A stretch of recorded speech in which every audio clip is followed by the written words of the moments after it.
Oui, bonjour, je suis avec Anselme Moubenechai, le représentant légal de l'association APAPCA en Belgique. Il vit à Anvers, il est venu exprès pour qu'on finalise le travail, le rapport de la mission qu'il vient d'effectuer au Kasaï oriental vers Ngandajika. Donc je ne tarderai pas beaucoup, je te laisse la parole, Anselme, pour nous. D'accord, merci beaucoup, Président Alain. Donc, comme vous l'avez contacté, donc, je viens des Kasaï oriental, précisément le territoire de Ngandajika.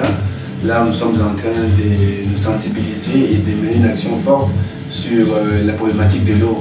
Vous savez que nous sommes dans ces siècles présents, il y a toujours des coins dans ce monde où il y a encore l'eau est toujours un problème. Beaucoup de gens, beaucoup de personnes, tout un village, toute une population n'ont pas accès à de l'eau pure. Comme vous allez remarquer, c'est là, dans le reportage qu'on a fait avec nos amis, un peu sur la problématique de l'eau, là, en Ngandajika, et puis comment est-ce que les enfants, surtout, sont exploités. Et ces enfants qui ne connaissent rien, qui sont exploités pour aller prendre cette eau. Alors, c'était vraiment une mission très pénible, c'est des fois touchant parce que les images sont des fois choquantes aussi. Mais c'est pour vraiment attirer votre attention, vous, nos chers téléspectateurs, pour voir un peu comment est-ce que vous pouvez nous soutenir et puis nous aider à réaliser ces projets.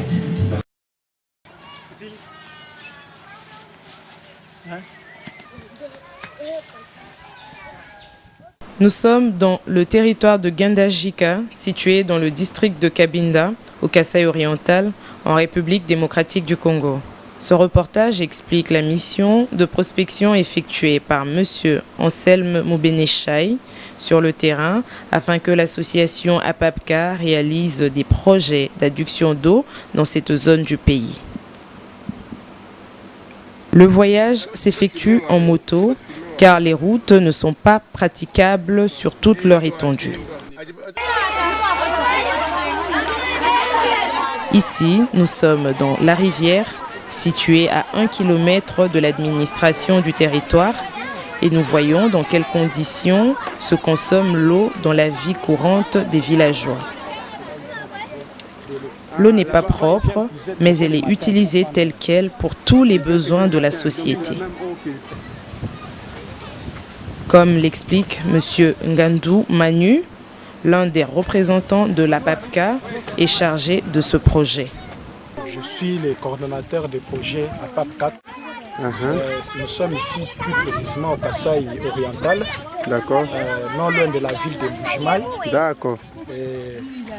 Nous sommes venus un peu pour présenter un peu la situation qui est en train de se passer ici sur le terrain. Donc cette même eau-là, il boit cette même eau-là, il se lave toujours cette même eau-là. Un peu plus loin, seul Mwakalamba, affectueusement appelée la Bienheureuse, a pu par ses propres moyens creuser un puits, comme le montrent ces images, approvisionnant ainsi tout le village d'une eau de meilleure qualité que celle de la rivière, en contrepartie d'argent ou de biens en nature, même si les conditions d'hygiène restent précaires. L'eau se trouve à 12 mètres sous le sol.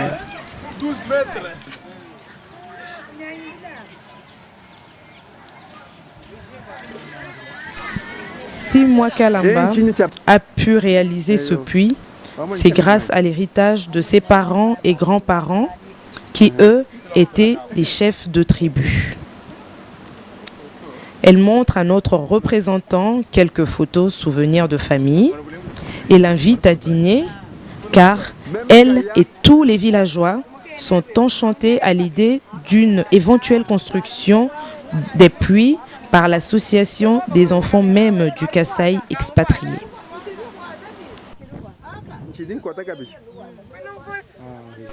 Retournons à la rivière où nous avons suivi de près 2 petites filles de 9 et 10 ans. Kapinga et Nana sont chargées de ramener l'eau au village.